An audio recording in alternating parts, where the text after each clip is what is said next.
Hello. I wanted to talk to you guys about how you can make $50,000 a year without going to school for it and without spending a lot of money on it,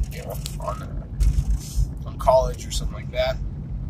And you could go to Votech for a couple $100 or know someone and get into welding that way. You don't even have to do that, really. You could be a helper right away, make money, make upwards of $15 an hour as a helper.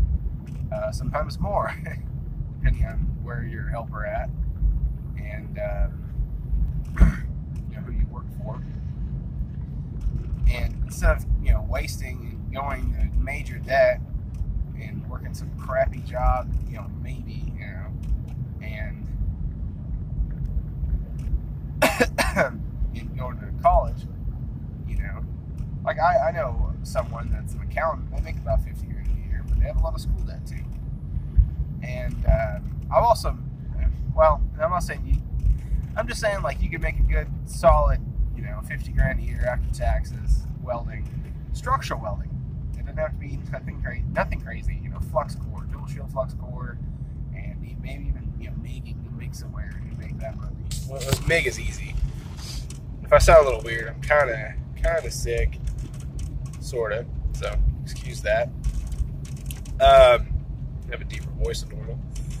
But I've also met the other end of the spectrum, where I've met welders that TIG weld on pipe and crap. They sit in a chair, they're kicked back, they're sitting there just walking cup on some pipe all day long. It's in a pinwheel. They got a little foot pedal where it spins, and they're just it's easy. There's a lot of skill to it initially, and then after that, it's just cake.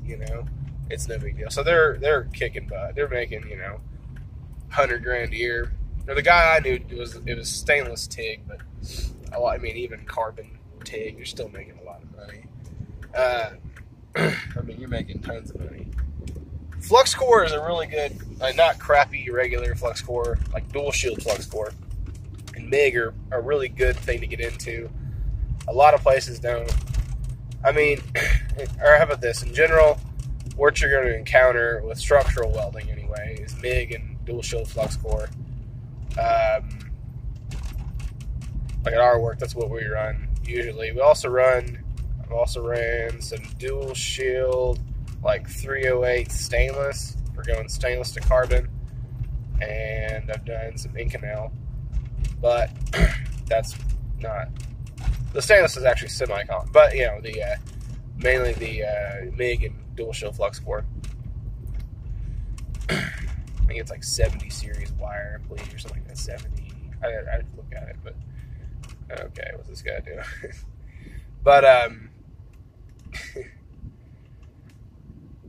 anyway, okay, yep.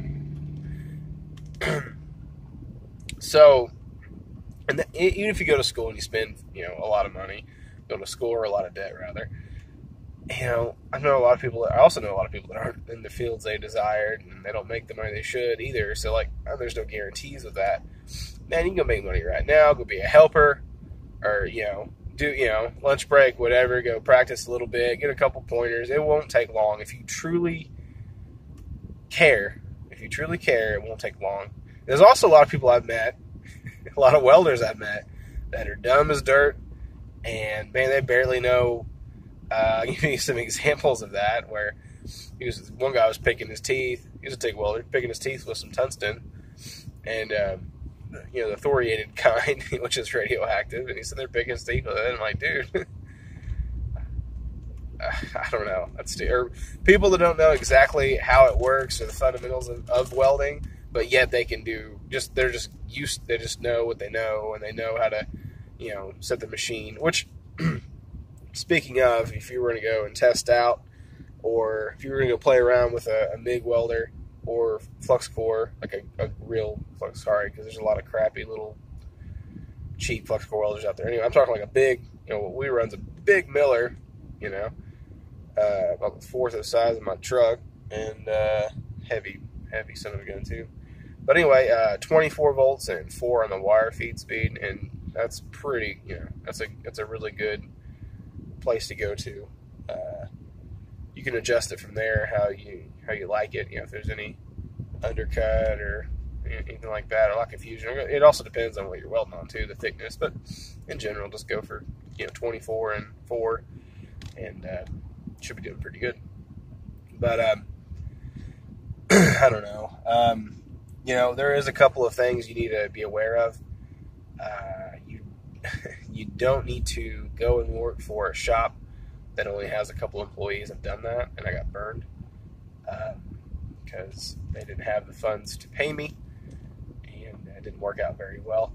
There's a couple of things you shouldn't say or talk about when you're there. I'm pretty safe where I'm in Oklahoma, so most of us are Republicans, and we like guns, and it's a pretty simple, it's a pretty easy environment to be around because we're all But if you mentioned being a Republican or liking guns somewhere else, it may not be so good for you, or other things. It didn't have to be firearms or religious views too. But then again, most of us are Christian here in Oklahoma for the most part, so it's a pretty safe thing to say too here. But it's just something you really shouldn't. I mean, you can say whatever you want. You have the right to free speech, which is great. But I'm just I'm saying you probably shouldn't, and you shouldn't discuss pay either. I mean, because I've kind of done that too, and I think that it didn't really, especially being the new guy. I mean, if you're happy with your pay, you're happy with your pay, and if you're not happy with your pay, improve on what you need to improve on, being there, whatever it is, and move up, and do better, and ask for more money. I mean, be an asset, and I'm sure you'll get it. And if you don't get it there, go somewhere else where you will get it if you truly are good at what you do. And there you go. That pretty much fixes it for you, because not everyone's going to make the same amount in welding. It's not like retail or something stupid, where everyone makes the same, and so often you get a raise, and everyone, it's not like that at all. Usually everyone makes different wages depending on experience. And speaking of, you may have to lie to get a test after you. But if you start somewhere, you may not. But if you start somewhere, or you mess around, or whatever, you're a helper there, or whatever, and you get to where you think you can pass a test, you go somewhere else, you may fib a little bit about how long you've been doing it. Everyone does it, really. But if you don't, when you're first starting out, if you don't, you won't get a test. Yeah, I've been doing this for about 3 months. I'm a helper over here. They're not going to give you a test. I mean, most likely. So you may have to fib a little bit. Yeah, I got laid off at my last job. I was there for a year. Before that, I worked with my dad, blah, blah, blah, whatever. I don't know. I mean, don't go in there, I've been welding for 9 years, don't do that. But fib a little bit. Make you look better than what you are. I've even gone into an interview before with pictures, printed out, and with me welding on stuff. I mean, with handing that with my resume.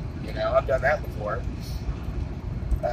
to show your experience. Because that's another thing too. Like, it'd be great for you to go out and get really good at welding and go get certifications. It's not necessary. Of course, it could yield more money, and it looks better when you do look for another job somewhere. But if you can, you just say you have experience, or you show you have experience with, with your speech, and with, your experience, and or explain your experience, and maybe even pictures. But of course, your test, most importantly, and then you got it. And I don't know. I think it's the easiest way to make a decent living, in my opinion. But then again, I've always been into this kind of stuff, welding or mechanics, and stuff that not an office job kind of guy, for sure. I don't like sweating and getting dirty and all that. So that's just me. That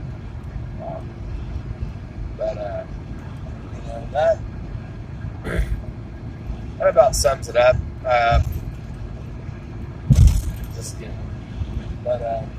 Good luck. You don't have to go to college necessarily, and it works out for you.